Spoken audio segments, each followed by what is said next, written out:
Since the 1960s, scientists have suspected that frozen water could survive in permanently shadowed craters at the moon's poles.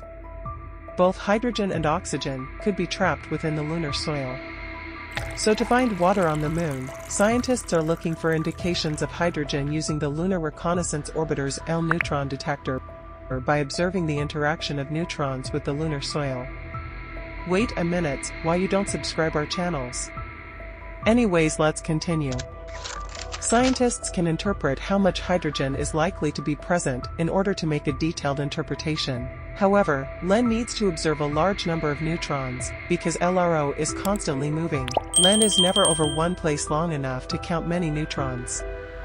So to make a detailed interpretation of neutron flux, scientists add together many measurements from many orbits. With each orbit, LEN's data set gets larger and its picture of neutron flux continually improves over time. The dark blue regions in this visualization are places on the south pole of the moon with a suppressed flux of neutrons because of their interaction with hydrogen. These areas strongly suggest the presence of water frozen within the soil. While previous lunar emissions have observed indications of hydrogen at the moon's south pole, the LEN measurements for the first time pinpoint where hydrogen and thus water is likely to exist by combining years of LEN's data. Scientists see accumulating evidence that there is water on the moon. Lunar water is water that is present on the moon. Diffuse water molecules in low concentrations can persist at the moon's sunlit surface, as discovered by the Sophia Observatory, an 80-20 joint project of NASA and the German Aerospace Center, DLR, in 2020.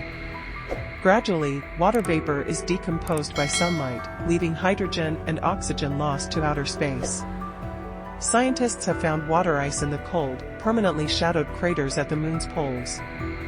Water molecules are also present in the extremely thin lunar atmosphere. And as LRO continues to return data, our picture of the moon and its water will continue to get better in the years ahead. I hope you get very amazing things from this video. Thanks for watching. Don't forget to subscribe and like this video.